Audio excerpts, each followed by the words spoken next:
हम 4 दोस्त थे, निशी, रोहन, लवी और मैं यानी लक्ष्य। लवी और रोहन हमें कॉलेज के फर्स्ट ईयर के पहले दिन मिले थे। निशी तो मेरी जान थी, मैं उससे हर बात शेयर करता था। वो मुझे इतना जानती समझती थी जितना एक माँ अपने बच्चे को, और मैं उसे अपनी हर छोटी बड़ी बात कॉलेज में बताता था। अगर बात नहीं हो पाती तो मैं उसके घर चला जाता हूँ, वो मेरे घर आ जाती थी। स्कूल से लेकर कॉलेज तक मैंने कितनी लड़कियों को प्रपोज किया। सबके साथ घूमना फिरना, निशी मेरी सारी बातें सुनती और मुस्कुरा देती। कभी कभी वो मेरे सर पर हाथ मारते हुए कहती कि बच्चू, जब सच्चा प्यार होगा तब ये सब नहीं सोचेगा। और मैं उससे कहता कि मुझे नहीं होगा वो सच्चा वाला प्यार, क्योंकि कोई भी लड़की मुझे ऐसी लगती ही नहीं। मगर कॉलेज के बढ़ते साल के साथ मुझे लवी का साथ बहुत अच्छा लगने लगा। हम चारों बहुत मस्ती करते, धूम मचाते, कितनी बार बाहर भी घूमने गए, मूवी भी देखी। और हम जब पास होते तो मुझे कुछ कुछ होने लगता। उसको चुपके से देखना सब अच्छा लगता है। एक दिन जब हमारे किसी कॉलेज फ्रेंड के भाई की शादी थी तो हम चारों ने प्लान किया कि हम चारों साथ जाएंगे और मैं अपनी कार लेकर सबको पिक कर लूँगा। मैंने पहले निशी को पिक किया क्योंकि वो हमारे घर के पास ही रहती थी। सच में मैंने निशी को पहले साड़ी में कभी नहीं देखा था। उस दिन बड़ी प्यारी लग रही थी। फिर रोहन और सबसे बाद में हमने लवी को पिक किया। लेकिन जब मेरी नज़र लवी पर गई तो वाइट गाउन, खुले बाल, होंठों पर हल्की सी लिपस्टिक, सादगी सा चेहरा कयामत लग रही थी। मेरी तो नज़र ही नहीं हट रही थी। तब तक रोहन ने ज़ोर से मुझे आवाज़ लगाई, क्या बात है? लवी को बाद में देख लेना, पहले गाड़ी चला। उसकी बात सुनकर हम दोनों शर्मा गए और मैंने चुपचाप गाड़ी चलानी शुरू कर दी। मगर चोरी चोरी सामने वाले शीशे से उसे बीच बीच में देख लेता। गाड़ी के शीशे खुले होने की वजह से उसके खुले बाल उसके चेहरे पर उड़ रहे थे। सच में बड़ी ही खूबसूरत लग रही थी। हम लोग शादी में पहुंचे तो शादी की रस्में चल रही थी। थोड़ी देर में शादी निपटाकर मैंने सबको घर छोड़ा। जब बिस्तर पर पड़ा तो मुझे लवी का चेहरा बार बार याद आ रहा था। मैंने खुद से कहा, साले तुझे तो प्यार हो गया है, जल्दी से जल्दी अपने दिल की बात कह दे, नहीं तो अगले साल तो कॉलेज पूरा हो जाएगा, फिर पता नहीं क्या हो। और फिर अगर किसी ने उसको प्रपोज कर दिया या उसने किसी को प्रपोज कर दिया तो मैंने सोचा अब जल्द से जल्द मैं लवी से अपने दिल की बात कह दूंगा। मगर मैं लवी से अपने दिल की बात कह नहीं पाया। और फिर निशी तो निशी है, उससे कैसे छुपाता। उससे मुझसे पूछा तो मैंने भी उसे सब कुछ बता दिया। जब मैंने उससे कहा कि मैं लवी से सच में प्यार करता हूँ और उसे से शादी करना चाहता हूँ, तो पता नहीं क्यों उसकी आंखों में नमी आ गई। उसने अपनी आंखों की नमी को छुपाते हुए कहा, वाह मेरे शेर, लड़की घर में थी और तुम इतने दिनों से इधर उधर ढूंढ रहे थे। अब उसे जल्दी से बता दो, वो बड़ी लकी है और फिर तुम दोनों साथ में बहुत अच्छे भी लगते हो। मगर पता नहीं क्यों उसकी बातों में मायूसी सी लगी मुझे, या फिर मेरा ही वहम था, क्योंकि मैं उस समय बहुत खुश था। लवी के बारे में सोचकर मेरा किसी भी बात पर ध्यान नहीं गया। कुछ टाइम ऐसे ही चलता रहा, पर मैं लवी से अपने दिल की बात नहीं कह पाया। एक दिन रोहन ने मुझे बताया कि निशी की शादी हो रही है। ये बात सुनकर मुझे बहुत गुस्सा आया। मैंने रोहन को कहा कि निशी और मैं बचपन के दोस्त हैं, मगर ये बात उसने मुझे बताना भी ज़रूरी नहीं समझी। तो रोहन बोला, यार तू उसका कैसा दोस्त है? वो इतने दिनों से कॉलेज नहीं आ रही और वो तेरे घर के पास रहती है, मगर तूने एक बार भी उसके बारे में पता नहीं किया। वो तो आज मैंने निशी को पूछने के लिए फ़ोन किया था कि वो कॉलेज क्यों नहीं आ रही, तब उसकी आवाज़ सुनकर अच्छा नहीं लगा। जब जोर देकर पूछा तो उसने सिर्फ इतना बताया कि घर वाले उसकी शादी करवा रहे हैं। मैंने बहुत पूछने की कोशिश की, कॉलेज ख़त्म होने में थोड़ा ही टाइम है, फिर इतनी जल्दी क्या है? पर उसने ये कहकर फ़ोन काट दिया कि माँ पापा को वो मना नहीं कर पाई। मैं सच में रोहन की बात सुनकर शर्मसार हो गया कि क्या मैं एक अच्छा दोस्त भी नहीं बन पाया। लवी के चक्कर में मैंने इस बात पर ध्यान ही नहीं दिया कि निशी पिछले एक हफ्ते से कॉलेज नहीं आ रही है और ना ही उसने कोई फ़ोन किया। क्या सच में मैं एक बुरा दोस्त हूँ? इस समय जब उसे मेरी ज़रूरत है तो मैं उसके पास नहीं हूँ। मैंने सोचा कि कॉलेज के बाद सीधे निशी के घर जाऊँगा और उससे कहूँगा कि उसने मुझे क्यों फ़ोन करके नहीं बताया। मैं तो हूँ ही नालायक। कॉलेज के बाद मैं नीसी के घर गया। नीसी को देखकर तो मैं हैरान ही रह गया। उसके चेहरे पर कई निशान थे, थोड़े काले थोड़े नीले। उसके हाथ में भी चोट लगी हुई थी। मुझे देखकर नीसी एकदम से घबरा गई और मुस्कुराती हुई मेरे पास आई। मैं तो अभी शौक में था। क्या ये वही नीसी है जो हमेशा हंसती मुस्कुराती चेहरा खिला ही रहता था? उसने मुझे हिलाया और मेरी आंखों की नमी देखकर उसने कहा, अरे लच्छे, तुम यहाँ आओ ना, ऐसे क्यों खड़े हो? वो मुझे अपने कमरे में ले गई। आज घर पर शायद कोई था नहीं। मैंने नीसी को कंधों से पकड़ा और पूछा, ये क्या हाल बना रखा है? क्या हुआ, मुझे सच सच बताओ, नहीं तो मैं तुम्हारी माँ से पूछ कर ही जाऊँगा। वो डर कर मेरे सीने से लगकर बहुत रोई। मैंने उसका सिर सहलाया और कहा, क्या यही हमारी बचपन की दोस्ती है? तुमने मेरा हर सुख दुख में साथ दिया और अपना दुख सिर्फ अपने लिए रख लिया। क्या मैं तुम्हारे लिए कुछ भी नहीं हूँ? मेरी आंखों से आंसू निकल रहे थे। पता नहीं पर नीसी को ऐसी हालत में देखकर दिल में दर्द सा हुआ। ऐसा लग रहा था जैसे कुछ टूट सा रहा था। शायद नीसी मेरे लिए एक बहुत खास दोस्त थी। उसकी जगह जिंदगी में कोई नहीं ले सकता था। नीसी ने कहा कि कुछ दिन पहले भैया आए हैं जो बाहर पढ़ने गए हुए थे। उन्होंने मेरे कमरे में मेरी डायरी पढ़ ली। बस उन्हें जब पता चला कि मैं किसी को पसंद करती हूँ, ये बात उसने मुझसे नज़र चुरा के कही, तो उन्होंने मुझे बहुत मारा। जल्दबाजी में मेरी शादी पता नहीं गांव के किसी बड़े आदमी से तय कर दी और अगले हफ्ते शादी है। मैंने नीसी से कहा कि तुम ये शादी कैसे कर सकती हो? मैं तुम्हारे भैया से बात करता हूँ कि तुम जिसे पसंद करती हो तुम्हारी शादी उसी से करें। नहीं, ऐसा नहीं हो सकता, क्योंकि वो किसी और को चाहता है और मैं उन दोनों के बीच नहीं आना चाहती। इसीलिए मैंने शादी के लिए हाँ कर दिया। तो इसका मतलब इसकी वजह से तुम अपना जीवन बर्बाद कर दोगी? मैं ये नहीं होने दूंगा। उसने मुझे अपनी कसम दी, मैं किसी से कोई बात नहीं करूंगा, और रोने लगी। मैंने उसे चुप करवाया, बोला कि मैं उसके परिवार में किसी से भी कुछ नहीं कहूँगा। उसने मुझे जाने के लिए बोला। जाने का मन तो नहीं था, मगर मैं उसके लिए और मुश्किलें खड़ी नहीं करना चाहता था। इसीलिए मैं वहाँ से चला आया। मेरा तो चैन वैन सब कुछ लुट गया था। 2 दिन तक मैं कॉलेज भी नहीं जा सका और ना ही उस समय मेरे दिमाग में लवी की कोई बात आई। मेरे दिल और दिमाग में सिर्फ और सिर्फ नीसी घूम रही थी। उसका दर्द से भरा चेहरा और खाली निराशा वाली आंखें, उफ, मुझे तो चैन ही नहीं लेने दे रही थी। और मैं उससे पूछ भी नहीं पाया कि वो कब और किससे प्यार कर बैठी, जिसकी उसे सज़ा मिल रही है। और मैं तो उसका दोस्त हूँ, फिर उसने मुझसे क्यों नहीं बताया? सवाल तो बहुत है मगर जवाब कोई भी नहीं। उस दिन रोहन आया, हम छत पर खड़े बात कर रहे थे तो देखा कि नीसी के घर के आगे 2-3 कार आके रुकी। नीसी के भाई और पिताजी एक आदमी का बड़ा खुलकर स्वागत कर रहे थे, जिसकी उम्र 34-35 साल की लग रही थी। चेहरे से किसी कसाई की तरह लग रहा था। मुझे और रोहन को समझते देर नहीं लगी कि हो न हो ये वही नीसी का दूल्हा है, जो कि दूल्हा कम 4 बच्चों का बाप ज़्यादा लग रहा था। मैंने अपनी दोनों मुट्ठी दबा ली और चेहरा गुस्से में भर गया। जब रोहन ने देखा तो कहने लगा, भाई अब कुछ नहीं हो सकता, और जब नीसी ही खुदकुशी करना चाहती है तब तू और मैं क्या कर सकते हैं? मैंने रोहन को कहा, मैं कुछ भी करूँगा पर अपने दोस्त को सारी उम्र के लिए जीते जी जलने के लिए नहीं छोड़ सकता। अगर वो मुझे उसका नाम नहीं बताती तो भी कोई बात नहीं, मैं कुछ भी करूँगा पर ये शादी नहीं होने दूँगा। मैं गुस्से से जब नीचे उतरा तो देखा कि वो सब लोग नीसी को कहीं तैयार कर ले जा रहे थे। मैंने भी गाड़ी में उनका पीछा करने की सोची तो रोहन भी आकर बैठ गया। वो लोग वहाँ से थोड़ी दूर पर माता के मंदिर में गए। हम दोनों भी उनके पीछे पीछे मंदिर के अंदर आ गए। वो जिस तरह से नीसी का हाथ पकड़कर आरती कर रहा था, उसको देखकर मेरा गुस्सा बढ़ता जा रहा था और मुझे समझ में नहीं आ रहा था कि नीसी ये सब और वो भी सिर्फ इतनी सी बात के लिए कि वो उस लड़के का नाम नहीं बताना चाहती थी, इसीलिए शादी कर रही है। अब मुझसे बर्दाश्त नहीं हुआ तो मैं आगे बढ़ने लगा।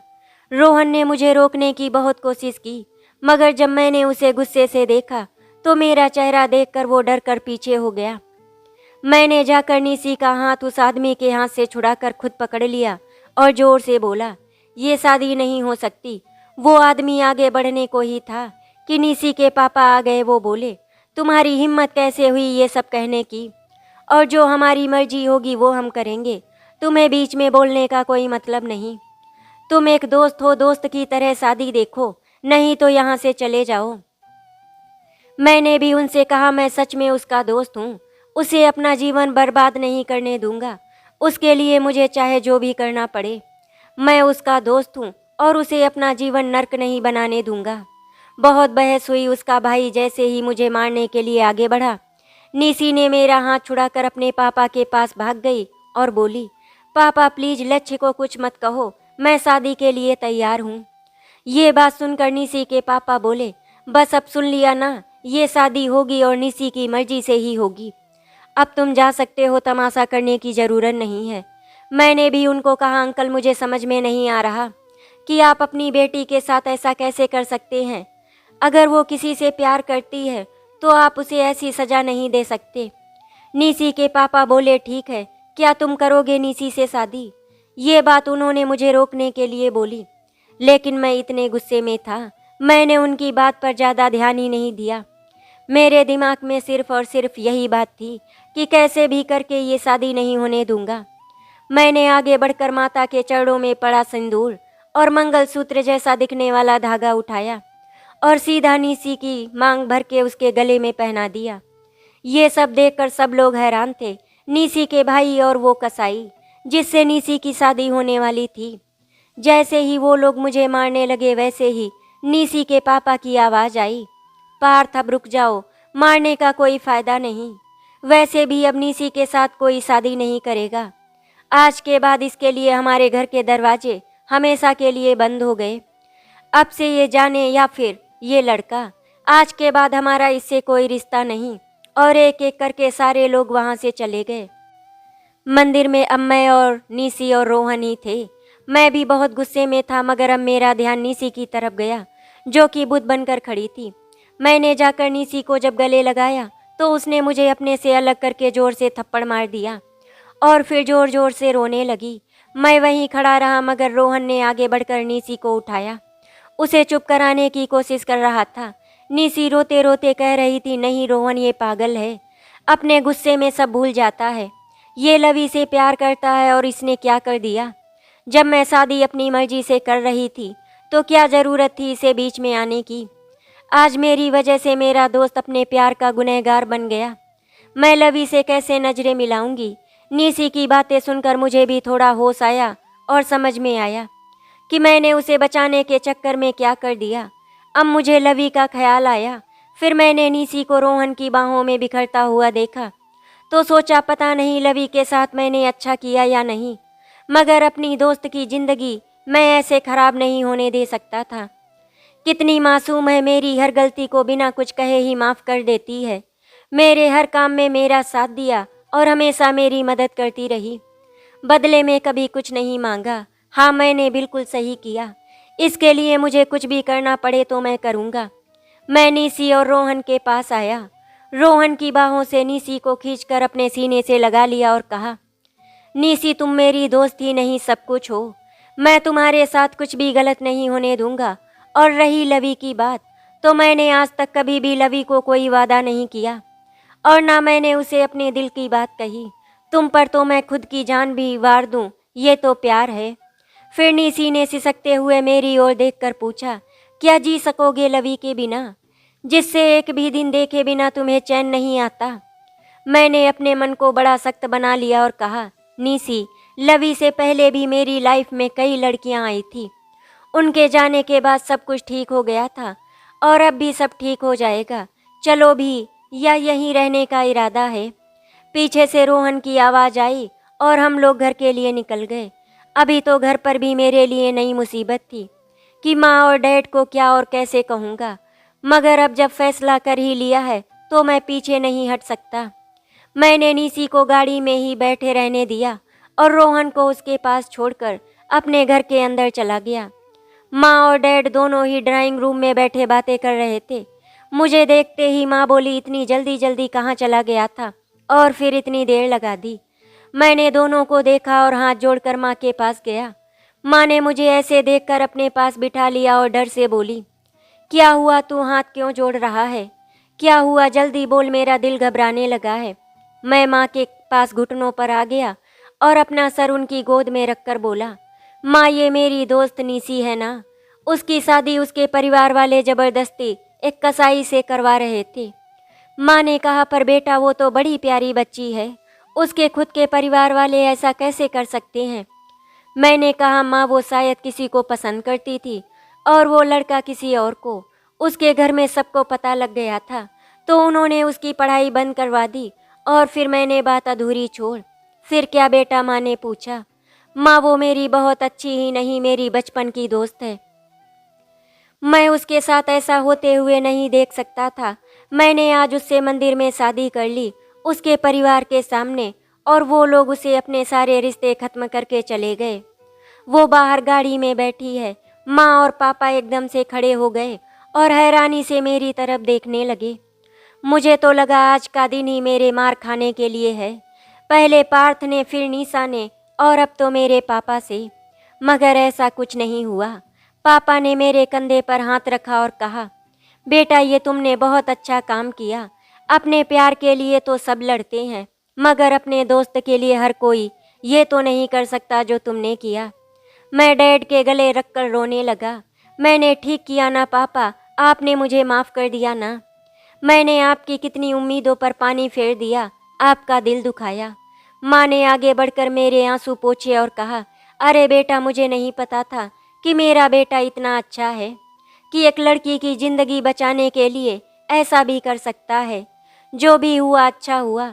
मुझे तो निसी बहुत अच्छी लगती है, उसकी माँ ने कहा। चल, अब हम अपनी बहू का गृह प्रवेश तो करवाएं। शादी तो हमने देखी नहीं, बाकी की रस्में तो हम कर ही सकते हैं।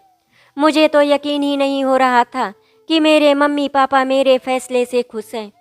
घर का माहौल खुशनुमा बन गया था। चाहे जो भी हो, फैसला तो मेरा ही था। मैंने निसी को गाड़ी से बाहर उतारा और दरवाजे तक पहुंचे ही थे कि माँ की आवाज़ आई, रुक, मैं आ रही हूँ। एक हाथ में आरती की थाली और एक हाथ में चावल का कलश और पापा के हाथ में रंगोली वाला थाल। मैं सच में हैरान था। आज मुझे अपने पेरेंट्स पर बहुत गर्व हो रहा था। फिर माँ ने आरती की और निसी को चावल के कलश को गिराकर रंगोली में पैर रखकर अंदर आने के लिए कहा। फिर निसी और मैंने माँ और डैड के पाँव छुए तो माँ ने निसी के आंसू साफ करके उसे गले से लगा लिया और कहा कि बेटा, जो कुछ भी हुआ उसे भूल जा। आज के बाद सब कुछ अच्छा ही होगा। हम दोनों को हमारे कमरे में आराम करने के लिए भेज दिया। रोहन के साथ मिलकर माँ और डैड ने रात को एक पार्टी के लिए प्लान किया। ज़्यादा तो नहीं, पर हमारे कुछ फ्रेंड और कुछ पास के रिलेटिव को बुलाया। उससे पहले माँ ने निसी को एक बड़ी प्यारी साड़ी दी और उसे अपने हाथों से तैयार किया। माँ ने मेरे लिए भी एक मैरून कलर की शेरवानी निकाली और कहा कि तैयार होने के लिए। जब मैं तैयार होकर बाहर आया तो देखा फूलों से थोड़ी बहुत सजावट की थी, जो पापा ने रोहन के साथ मिलकर की। फिर कुछ शादी के बाद की रस्में हुई, जिसमें अंगूठी वाली तो स्पेशल ही थी, पर ना तो निसी के और ना ही मेरे दिल में शादी की कोई एक्साइटमेंट थी। बस जैसे कहते जाते हम दोनों वैसे वैसे करते जाते। रोहन ने भी खूब अपनी दोस्ती निभाई। उस समय सच में मुझे किसी दोस्त की ज़रूरत थी। अब उस वक्त निसी से मैं क्या कहता, वो तो अब तक मुझसे नजरें चुरा रही थी। लवी के साथ मैंने कितने ही सपने सजोए थे, वो सारे सपने टूट चुके थे। मैंने लवी से कभी कुछ नहीं कहा, मगर हमारे बीच की खामोशी ने कई बार अपने दिल की बात की। उसका भी दिल इस बात को अच्छी तरह जानता था कि मैं उससे कितना प्यार करता हूँ, और वो कभी कभी बातों बातों में जताती भी थी। पर हर लड़की की तरह वो चाहती होगी कि मैं पहले उसे प्रपोज करूँ। पर आज हालात मुझे कहाँ से कहाँ ले आए। मैं लवी का सामना कैसे करूँ? क्या वो मेरी सिचुएशन को समझ पाएगी? हाँ, मेरे दिल ने कहा, अगर उसने दिल से मुझे समझा होगा तो मेरे हालात ज़रूर समझेगी। मैंने अपने दिल पर कैसे पत्थर रखकर ये फैसला किया है। थोड़ी देर में सारे मेहमान आ गए, मेरे और निसी के दोस्त भी। हम दोनों ही नॉर्मल रहने की कोशिश कर रहे थे, पर जैसे ही लवी आई मेरी आंखों में नमी आ गई। मैंने अपना चेहरा दूसरी तरफ घुमा लिया। वो सीधा निसी और रोहन के पास चली गई और मैं उसे चोरी चोरी देख रहा था। वो चेहरे पर बनावटी हंसी के साथ निसी को मुबारकबाद दे रही थी और रोहन से बात कर रही थी, जबकि निसी उसे देखकर दुखी हो गई। वो उससे नज़र नहीं मिला रही थी। लवी भी शायद समझ गई थी कि निसी परेशान क्यों है। उसने निसी को गले लगाया और कहा, निसी मैं तुम्हारे लिए खुश हूँ। तुम और लक्ष्य सच में बहुत अच्छे दोस्त हो और मैं समझती हूँ। मुझे रोहन ने सब बताया। मुझे तुमसे या लक्ष्य से कोई भी नाराज़गी नहीं है। शायद मैं ही तुम दोनों दोस्तों के बीच आ गई थी। मैं दिल से चाहती हूँ कि तुम दोनों हमेशा खुश रहो, क्योंकि अगर तुम दुखी रही तो लक्ष्य कभी सुखी नहीं रहेगा। मैं उसे इतना तो समझती हूँ कि वो तुम्हें कभी दुखी नहीं देख सकता। निसी ने कहा, लवी पर लक्ष्य का क्या? मैं जानती हूँ इस समय उसके दिल पर क्या गुजर रही होगी। वो चाहे कितना भी मजबूत बने पर अंदर से एक मासूम बच्चे की तरह है। जिस पर लवी ने निसी का हाथ पकड़ा और बोली, देखा, अब भी तुम्हें अपने से ज़्यादा उसकी चिंता है। मुझे पता है कि तुम उसे संभाल लोगी, जैसे हर बार तुम संभाल लेती हो। नहीं लवी, शायद इस बार मैं उसे संभाल नहीं पाऊंगी। उस वक्त मुझे निसी की बातें सुनकर लगा, शायद घर आने के बाद मैंने उससे बात ही नहीं की, जिसकी वजह से वो खुद को ही कसूरवान मानकर गिल्टी फील कर रही थी। पार्टी खत्म हो रही थी। जाते जाते लवी मेरे पास आई। पहले तो हमारे बीच खामोशी रही, फिर लवी ने कहा, मैं जानती हूँ तुमने ये सब किन हालातों में किया और मुझे सच में तुम पर गर्व है कि तुम एक अच्छे और सच्चे दोस्त हो। अब तुम्हें सच में अपनी दोस्ती को निभाना होगा। निसी को तुम्हारे साथ और प्यार की बहुत ज़रूरत है। मैं कुछ कहता उससे पहले ही वो चली गई। रात को जब मैं कमरे में गया तो देखा निसी कमरे की खिड़की के पास खड़ी थी। मैं भी उसके पास चला गया। वैसे तो हम कई बार इस कमरे में अकेले रहे हैं, कभी पढ़ने के लिए तो कभी मस्ती करते तो कभी बहुत बातें करते, मगर आज हम दोनों ही शायद सहज नहीं हो पा रहे थे। फिर मैंने ही बात की। मैंने निसी का हाथ पकड़कर बेड पर बिठाया और कहा, देखो यार, तुम तो मुझसे शादी के बाद चुप हो गई। मैंने उसे तंग करने के लिए कहा।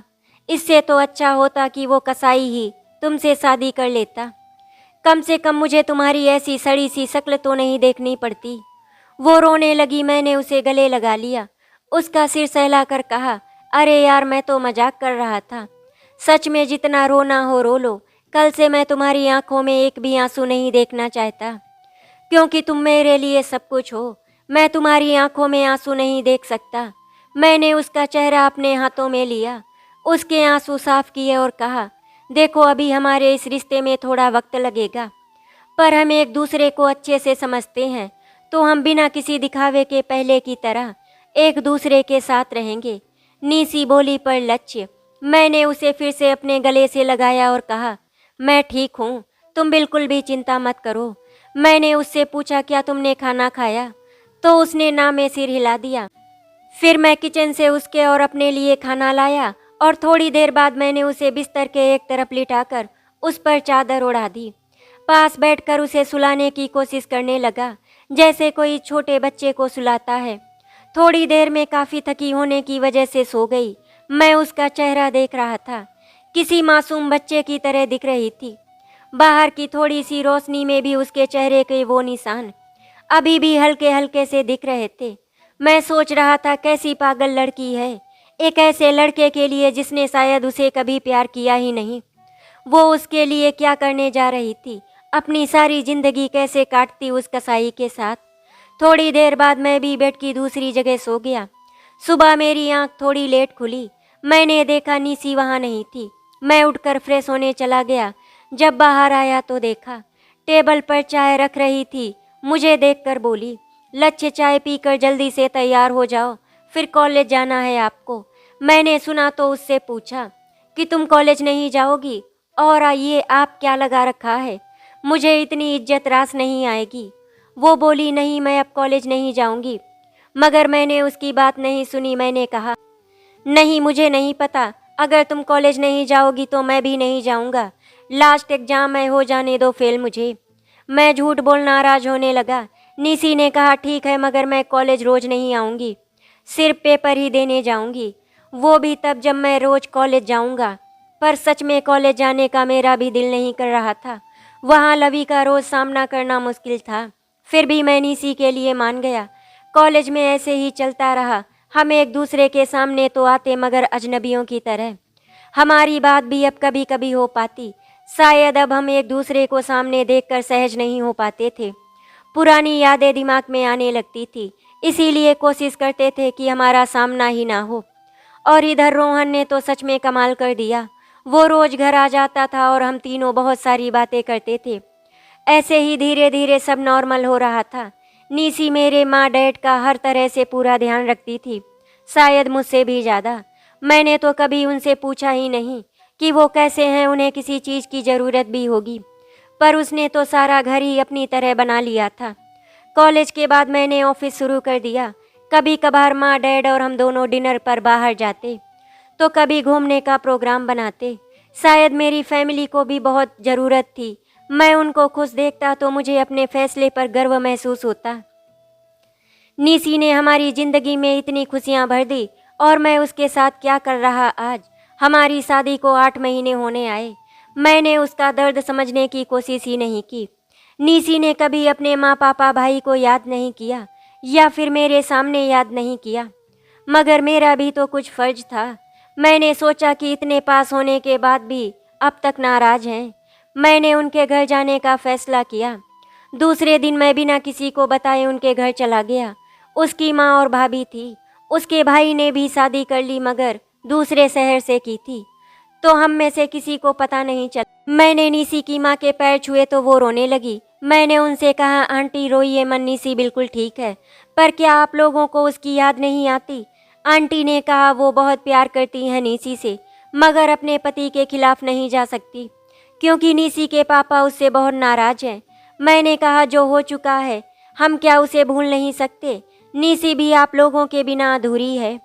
उन्होंने कहा, उसके पापा नहीं मानेंगे कि इतने में अंकल आ गए।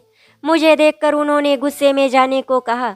मैंने उनसे कहा, एक बार मेरी बात तो सुन लीजिए। वो बोले, क्या बोलना है तुम्हें? मैंने उनसे हाथ जोड़कर माफ़ी मांगी। आप तो निसी की शादी करना चाहते थे, तो अगर उस कसाई से कर सकते हैं तो मुझमें क्या खराबी है? वो बोले कि मैं उनके धर्म का नहीं हूँ। मैंने कहा, अंकल आप आज के ज़माने में कैसी बातें करते हैं? और अगर आपकी बेटी वहाँ खुश नहीं रहती, सारी उम्र समझौते के साथ काट देती, तो क्या आपका समाज आपको आपकी बेटी की खुशी देता? नहीं, आपकी बेटी की खुशी सिर्फ आप दे सकते हैं। उन्होंने मुझसे कहा, बेटा बाप अपने बच्चों का भला ही चाहता है, मगर बच्चे अपना फ़र्ज भूल जाते हैं। मैंने भी तो कॉलेज पढ़ने भेजा और उसको पैरों पर खड़ा होने दिया, मगर उसने प्यार करके हमारी सारी उम्मीद को आग लगा दी, और मैंने भी गुस्से में वही कदम उठाया था। पर उसकी किस्मत में तुम ही थे। मैं उनकी बात को समझ नहीं सका कि मैं ही था का क्या मतलब। फिर मैंने निसी की माँ से कहा कि कुछ ही दिनों में निसी का जन्मदिन है, तो आप उस दिन आ जाइएगा।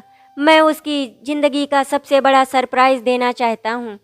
वो मान गई। मैंने उन्हें कहा कि अब मैं चलता हूँ। तो निसी की माँ ने मुझसे पूछा कि क्या निसी ने मुझे उस लड़के का नाम बताया? मैं उन्हें हैरानी से देख रहा था। मैंने ना में सिर हिला दिया और बोला, आंटी मैं उससे वो सब दोबारा पूछकर दुखी नहीं करना चाहता। आंटी ने कहा, बेटा तुम बहुत अच्छे हो। मेरी बेटी बहुत खुशनसीब है जो तुम्हारे जैसा जीवन साथी मिला, जो उसे इतना समझता है। और आज के बाद तुम भी निसी की तरह मुझे माँ कहना। मैंने जाने के लिए पूछा तो उन्होंने कहा कि 1 मिनट मैं तुम्हें कुछ देना चाहती थी, और उन्होंने अंदर से एक डायरी लाकर मुझे दे दी। डायरी देते हुए कहा, बेटा ये डायरी निसी की है। तुम्हारे सारे सवालों के जवाब जो तुम चाहकर भी निसी से नहीं पूछना चाहते, वो सब इसमें है। और अब तो तुम्हें ये हक भी है। मैंने उनसे कहा, मैं और निसी बचपन के दोस्त हैं। अगर निसी डायरी लिखती है, ये मुझे उस दिन पता चला। पता नहीं उसने मुझे कभी क्यों नहीं बताया। मैंने तो उससे हर बात शेयर की, पर उसने मुझसे अपनी कोई बात शेयर नहीं की। शायद मेरे लिए वो एक दोस्त ही नहीं बल्कि मेरी परछाई की तरह थी। नहीं बेटा, कभी कभी कुछ बातें हमारे बस में नहीं होती, और एक लड़की अपनी फीलिंग्स कभी किसी पर थोपती नहीं। वो दूसरों की खुशी में ही अपनी खुशी ढूंढ लेती है। बस निसी ने भी अपने अंदर ही अंदर सब कुछ रख लिया, ताकि किसी को भी कोई तकलीफ ना हो। पर जब सब आपके अंदर हो तो जीना और मुश्किल हो जाता है। और बेटा, जब कोई अपने अंदर की भावनाओं को किसी को बता या समझा नहीं सकता, तो उसे किसी भी तरह अपने अंदर की भावनाओं को बाहर रखना ही पड़ता है, वरना वो हमें ना तो जीने देती है ना हमें मरने देती। उसी का एक रूप ये डायरी है। इसमें उसने अपने दिल की वो हर बात लिखी जो उसने बचपन से महसूस की। मगर तुम उसकी डायरी पढ़ो तो उसे और अधिक समझ सकोगे। मैंने डायरी ली, उनके पैर छूकर ऑफिस के लिए निकल गया। उस वक्त मुझे उनकी कोई भी बात समझ नहीं आ रही थी। ऑफिस में बैठकर डायरी देखकर समझ नहीं आ रहा था कि इसे पढूं या नहीं। पता नहीं इसमें उसने अपने दिल की कौन कौन सी फीलिंग्स लिखी होगी और उसे पढ़कर मैं कैसे रिएक्ट करूँगा। आज उसकी ज़िंदगी का सबसे बड़ा सच मेरे सामने था, क्योंकि मैं मानूं या ना मानूं, अपनी सी मेरी दोस्ती नहीं मेरी आदत हो गई थी। जब से वो मेरी बीवी बनकर मेरी ज़िंदगी में आई थी, मैंने खुद को बदलता हुआ महसूस किया। मैंने लवी को भी बुला दिया था, माँ डैड की परवाह करने लगा था, उन्हें समझने लगा था। निसी और मेरे बीच आज भी वो पति पत्नी का रिश्ता नहीं था, फिर भी मैं उस पर अपना हक समझता था। और एकदम से इस डायरी को देखकर उसे खोने का डर, उसके बिना जीने की कल्पना भी नहीं करना चाहता था। पर क्या था जो बार बार मुझे उस डायरी की तरफ खींच रही थी? शायद ये सवाल था कि आखिर वो कौन हो सकता है जिसके बारे में निसी ने कभी मुझे नहीं बताया। मेरे दिल और दिमाग में दिमाग जीत गया। कांपते हाथों से डायरी खोली। एसी रूम में भी माथे पर पसीने की बूंदें बता रही थी कि इसे पढ़ने के बाद बहुत कुछ बदल जाएगा। सबसे ज़्यादा मेरा और निसी का रिश्ता। डायरी में उसने बचपना की वो शरारतें, वो झगड़े और भी बहुत कुछ, जिसमें से कई तो मुझे याद भी नहीं थी। पर उसने उन यादों को ऐसे सहेज के रखा था कि पढ़कर मेरे होठों पर मुस्कान आ गई। फिर वो पन्ना भी आया जिसे पढ़कर मैं शॉक्ड हो गया। उस पर निसी ने लिखा था, पता नहीं लक्ष्य, मैं तुमसे कब से प्यार करती आई हूँ, पर तुम कभी मेरे दिल की बात समझ ही नहीं पाते। पर फिर भी मुझे तुम्हारा साथ अच्छा लगता। कभी दिल करता तुम्हें देखती रहूं, कभी दिल करता है तुम्हारी वो अजीब सी बातें सुनती रहूं। कब ये दोस्ती मेरे लिए प्यार में बदल गई, मुझे पता ही नहीं चला। बचपन की वो शरारतें, वो तुम्हारा मेरे इतने पास होना कब अच्छा लगने लगा। पहली बार जब तुम उस रिया के पीछे पड़े थे तो बड़ा गुस्सा आया था, मगर मैं जानती थी तुम तो पूरे पागल हो। मैं हर बार तुम्हारी इन आँखों में खो जाती, इसीलिए वो सब बातें इग्नोर कर देती, ये सोचकर कि एक दिन तुम्हारे दिल में भी मेरे लिए वो फीलिंग्स जरूर आएंगी।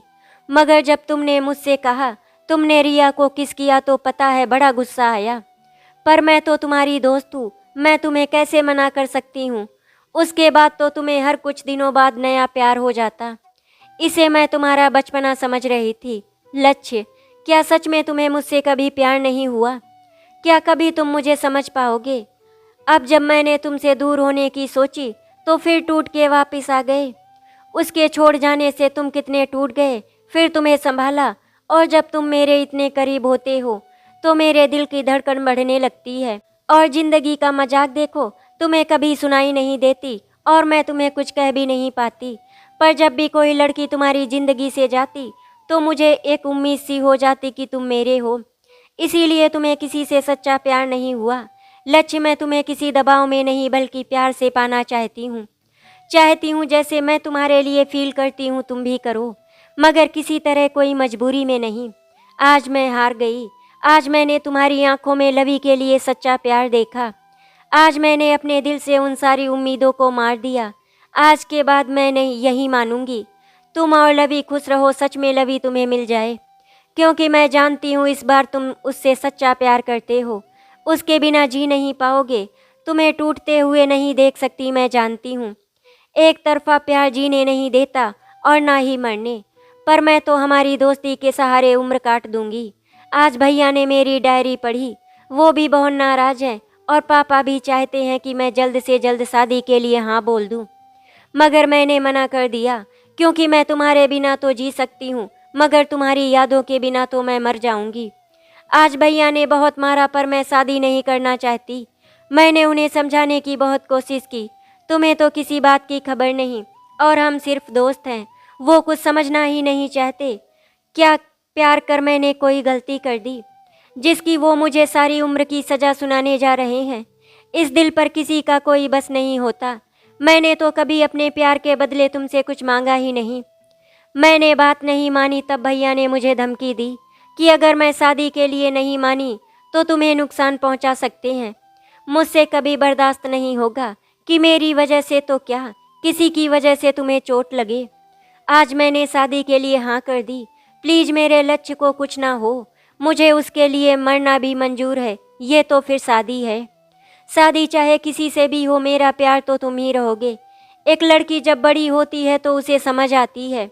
शायद उससे भी पहले से तुम्हें चाहती हूँ। मैं तुम्हें किसी भी कीमत पर नहीं भूल सकती। मुझे माफ़ करना लक्ष्य, तुम्हारी दोस्त तुम्हारा साथ नहीं निभा पाएगी। मैंने बहुत कोशिश की पर अपने दिल को नहीं समझा पा रही हूँ। तुम्हें याद किए बिना मैं कैसे रह पाऊंगी। दोस्ती सही पर तुम्हारे पास तो थी, देख सकती थी, तुम्हें अपने पास महसूस कर सकती थी। इसीलिए मैंने बहुत सोचा कि अगर तुमसे दूर जाना ही है, उस दुनिया में जाऊं जहां से जब चाहे तुम्हें देख सकूं। आज मैं सबको छोड़कर जा रही हूं, पर जहां भी रहूंगी बस तुमसे प्यार करूंगी। ये वादा है मेरा, तुम्हारी नीसी का। मेरी तो आंखों से आंसू ही नहीं रुक रहे थे। नीसी ने डायरी में अपना दिल निकाल कर रख दिया था। वो मुझे प्यार करती थी, वो भी बचपन से मुझसे कहा ही नहीं। हाँ कहती भी तो कैसे। मैं तो कभी उस लड़की के पीछे भागता। मेरी बातों से कितनी तकलीफ होती होगी उसे। कितनी बार मैंने उसका दिल दुखाया होगा। उसने ना कभी मुझसे शिकायत की और ना ही मुझे बताया, और मेरे खातिर कसाई से भी शादी के लिए हाँ कर दी। आज मुझे खुद पर शर्म आ रही थी कि जो लड़की उससे बचपन से प्यार करती थी, मैंने एक बार भी उसे समझने की कोशिश नहीं की। आज मेरे दिल में नीसी के लिए बड़ा प्यार आ रहा था। बेइंतहा प्यार। कोई किसी से इतना प्यार कैसे कर सकता है कि मैं उसके इतने पास था, फिर भी उसने मुझे कभी ये बात पता नहीं चलने दी, और मेरे पास होकर भी खुद को रोके रखा। दिल तो कर रहा था कि अभी जाऊं और उसके तड़पते दिल को अपने गले से लगा लूं।